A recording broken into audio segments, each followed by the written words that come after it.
रतनपुर गांव में रामू और उसकी पत्नी मालती एक साथ रहते थे। रामू पेशे से एक लकड़हारा था, पर उसके स्वभाव में बहुत लालच था। वह हमेशा इसी फिराक में रहता कि कौन सा तिकड़म लगाए जिससे ढेर सारा धन मिल जाए।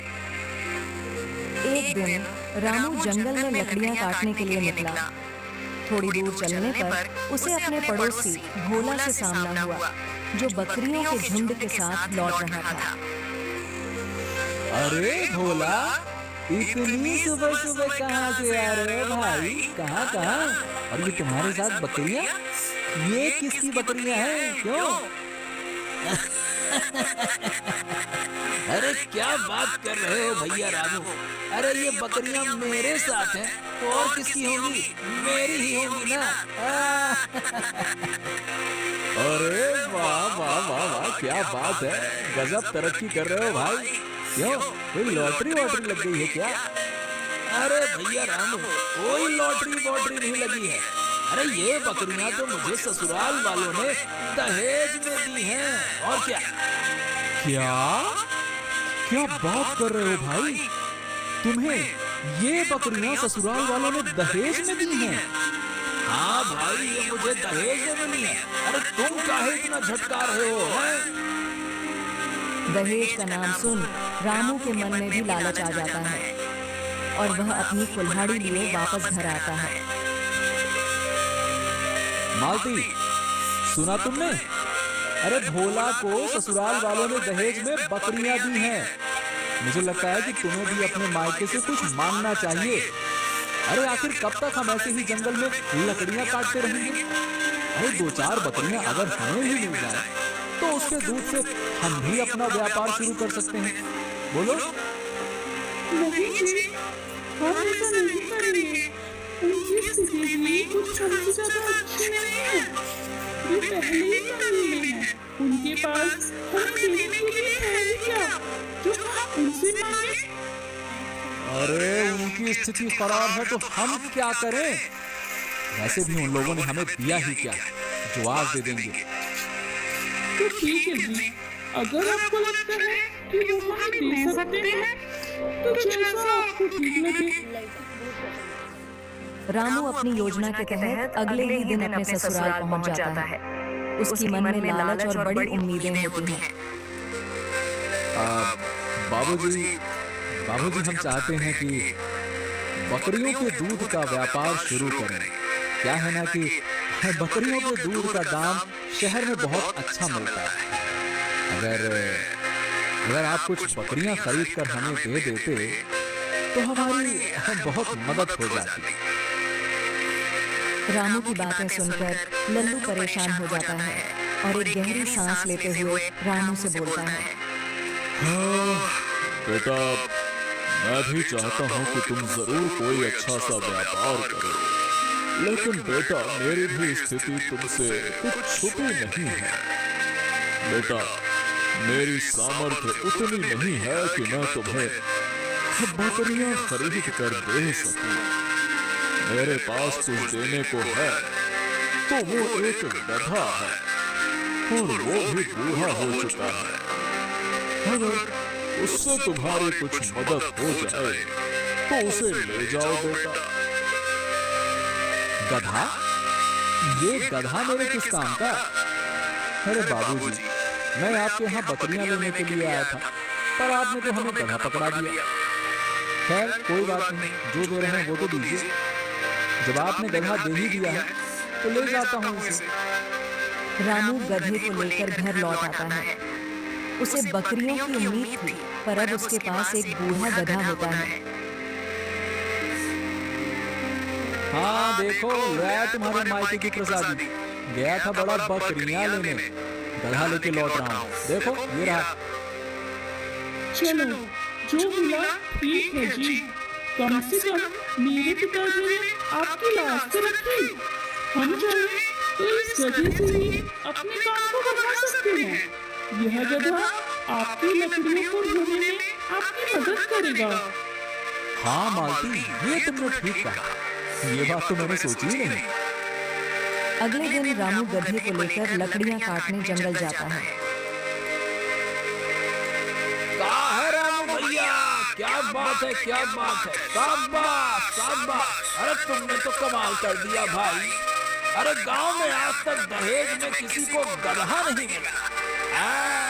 अरे तुम्हें तो ससुराल वालों ने गधा ही दे दिया। क्या बात है, जबरदस्त।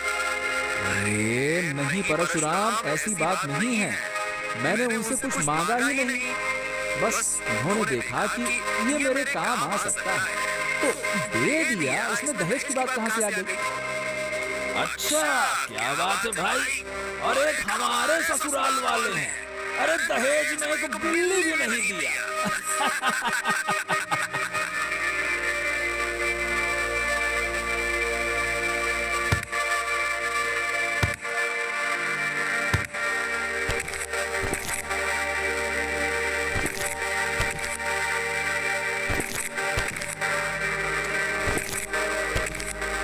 अरे मालिक, मेरी पीठ पर इतना वजन मत डालो। मैं बूढ़ा हो चुका हूँ, ज्यादा वजन नहीं उठा सकता। क्यों बे गधे? मैं तुम्हें यहाँ बैठकर खिलाने के लिए नहीं लाया हूँ। काम तो तुम्हें करना ही होगा। ऐसा मत करो हुजूर, मेरी उम्र का थोड़ा तो ख्याल कर लो। अब मुझ में इतनी सारी लकड़ियां उठाने की ताकत नहीं बची है। तो मैं क्या करूं? तेरी लकड़ियां अपने सर पर रख लूं? रामू के मन में धन कमाने की लालसा इतनी बढ़ गई थी कि वह गधे की हालत पर भी ध्यान नहीं देता। दिन ब दिन वह गधे पर भारी लकड़ियां लादता रहा और गधे की चीख पुकार का उसे जरा भी प्रभाव नहीं पड़ता। समय बीतता है। एक दिन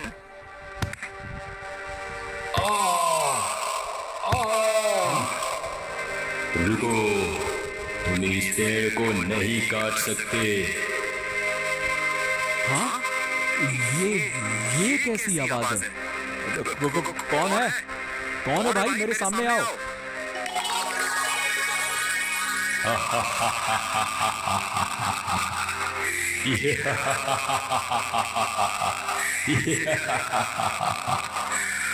मैं इस पेड़ का रक्षक जिन्न हूँ। तुम इस पेड़ को नहीं काट सकते। अरे अगर मैं इस पेड़ को नहीं काटूंगा तो हमारी रोजी रोटी कैसे चलेगी? मैं अपने परिवार का पेट कैसे भरूंगा? अगर पेड़ काटना ही तुम्हारी रोजी रोटी है तो मैं तुम्हें नहीं रोकूंगा, पर इस पेड़ को काटने की अनुमति नहीं दे सकता। इसके बदले में मैं तुम्हारी 3 इच्छाएं पूरी कर सकता हूँ। बताओ क्या चाहते हो? कहीं ये वही वाला जिन्न तो नहीं है जिसकी कहानियां मैंने बचपन में सुनी थी? अगर ये सच है तो आज मेरी किस्मत बदलने वाली है। धनवान होने का इससे अच्छा मौका नहीं मिल सकता। अब अच्छा, क्या तुम सच में मेरी 3 इच्छाएं पूरी कर सकते हो?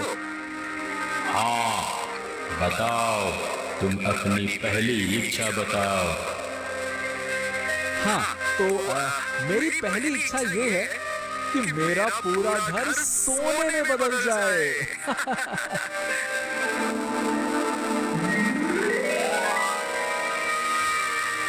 तुम्हारी पहली इच्छा पूरी हुई, अब अपनी दूसरी इच्छा बताओ। हाँ, वाह वाह वाह वाह। तो मेरी दूसरी इच्छा ये है कि मैं जो भी कहूँ वो सच हो जाए।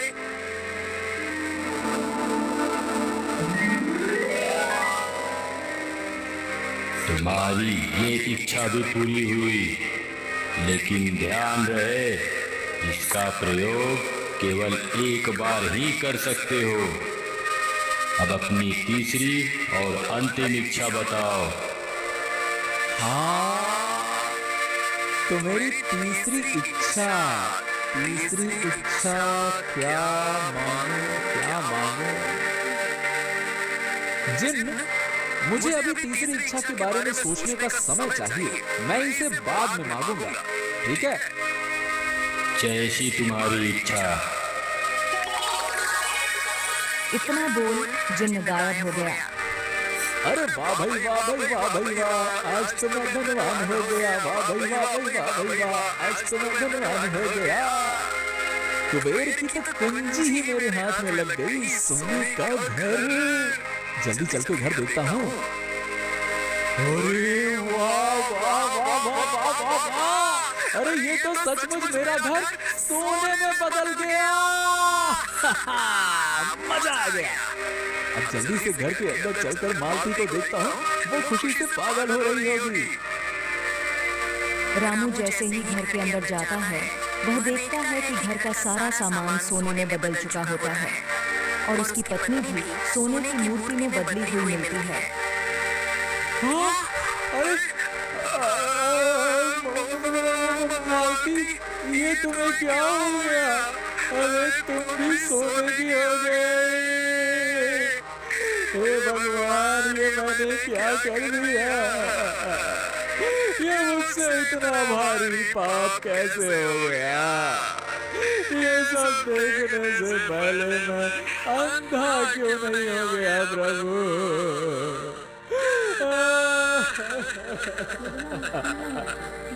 अब क्या था, रामू को ऐसा बोलते ही उसी पल उसकी आंखों की रोशनी चली जाती है।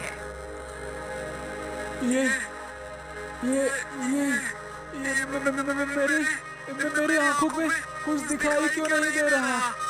हे प्रभु, ये मेरे साथ क्या हो रहा है? मैं फिर से पहले जैसा होना चाहता हूँ प्रभु।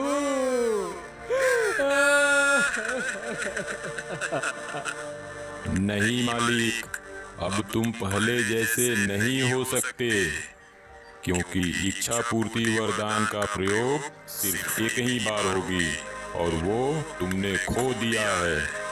अब कुछ नहीं हो सकता। गधे, तू तो मुझे देख सकता है ना? अरे तू ही कुछ कर, बचा ले मुझे। मैंने लालच में आकर बहुत बड़ी गलती कर दी। मैंने तुझ पर भी बहुत अत्याचार किया है। मुझे माफ कर दे गधे, और कैसे भी करके मुझे बचा ले कृपया करके मुझे बचा ले। अपने मालिक के लिए इतना नहीं कर सकता? मालिक, जहाँ तक मैं जानता हूँ, आपने उस जिन्न से अभी अपनी तीसरी इच्छा नहीं मांगी है। अपनी इस तीसरी इच्छा से आप ठीक हो सकते हो। हाँ, वो तो ठीक है, लेकिन अब मैं अंधा हूँ और जिन्न तक कैसे पहुँचूंगा? कोई बात नहीं मालिक, आप मेरे पीठ पर बैठ जाइए, मैं आपको वहाँ तक ले चलता हूँ। गधे की बात सुन रामू गधे के पीठ पर बैठ जाता है। धीरे धीरे गधा उसे उस रहस्यमयी पेड़ तक ले जाता है। हे जिन, मुझसे बहुत बड़ी गलती हो गई। मैंने लालच में आकर अपने ही पैर पर कुल्हाड़ी मार ली। कृपया मेरी तीसरी इच्छा पूरी करके मुझे इस श्राप से मुक्त करो।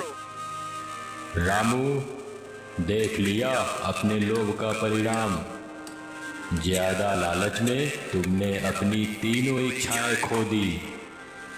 जाओ, तुम्हारी तीसरी इच्छा भी पूरी हुई। अब सब कुछ तुम्हें पहले जैसे वापस मिल जाएगी।